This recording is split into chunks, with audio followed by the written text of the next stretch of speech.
అడుగుతుంది. నేనేమంటాను ఇక్కడ మాస్టర్ని ఇచ్చేస్తాను. మాస్టర్ని ఇచ్చేసి ఏ లొకేషన్లో సేవ్ చేయాలి అంటుంది. నేనేం చేస్తాను, నా ఈ డైరెక్టరీలో స్టోర్ చేస్తాను.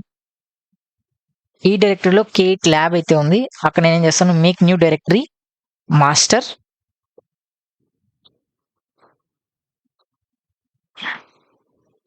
Done, okay. అండ్ దెన్ దీనికి నేను ఒక 100 GB అయితే ఇచ్చేస్తాను. 100 GB. Next and then customise. ఇక్కడ చూడండి, మీకు కస్టమైజ్లో చూస్తే మీకు ఫస్ట్ అడాప్టర్ ఏముంది ఇక్కడ, బై డిఫాల్ట్ వచ్చిన అడాప్టర్ ఏంటి, నాట్. నాట్ ఉంటే ఏమైపోతుందంటే మీకు ఆటోమేటిక్గా ఈ నెట్వర్క్ అడాప్టర్ నా ఫిజికల్ ఇంటర్నెట్ కనెక్టివిటీతో కనెక్ట్ అయి ఉంటుంది ఇంటర్ఫేస్తో.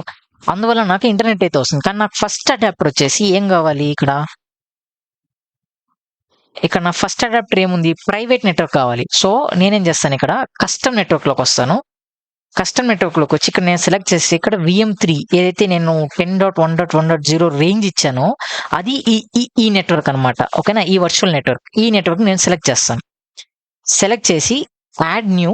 ఓకేనా, ఇప్పుడు ఇంకొక నెట్వర్క్ అడాప్టర్ యాడ్ చేయాలి. ఎందుకు, రెండోది వచ్చేసి పబ్లిక్కి, నాకు నాట్ కోసం. ఫస్ట్ది వచ్చేసి కస్టమ్ నెట్వర్క్, నా ప్రైవేట్ నెట్వర్క్. సెకండ్ది వచ్చేసి నా నాట్ నెట్వర్క్. డన్, సరిపోతుంది మనకి. దాని తర్వాత క్లోజ్. దాని తర్వాత ఇంకా మనం ఏం చేయాల్సిన అవసరం లేదు, డైరెక్ట్గా ఫినిష్ ఇచ్చేద్దాం.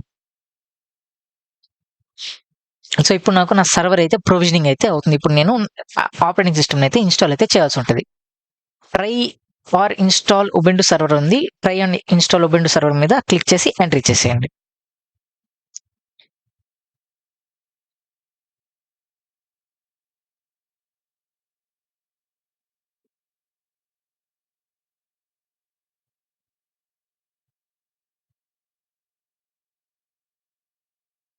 ఇప్పుడు మనం ఏం చేస్తున్నామంటే మనం ఉబుంటు సర్వర్ని ఇన్స్టాల్ చేస్తున్నాం, ఆపరేటింగ్ సిస్టమ్ని.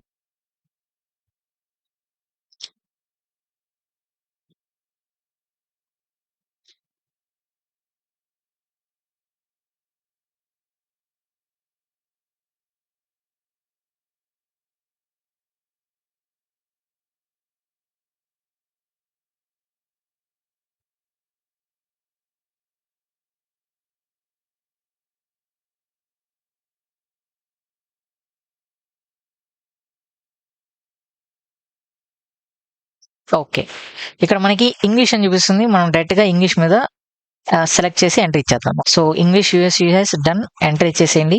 దాని తర్వాత ఉబుంటు సర్వర్ మీద క్లిక్ చేసి బై డిఫాల్ట్ కాన్ఫిగరేషన్ అలానే ఉంచేసి డన్ ఇచ్చేసేయండి. ఇక్కడ మనం మార్చాల్సి ఉంటుంది. సో ఇక్కడ మనకి ఏం జరుగుతుంది,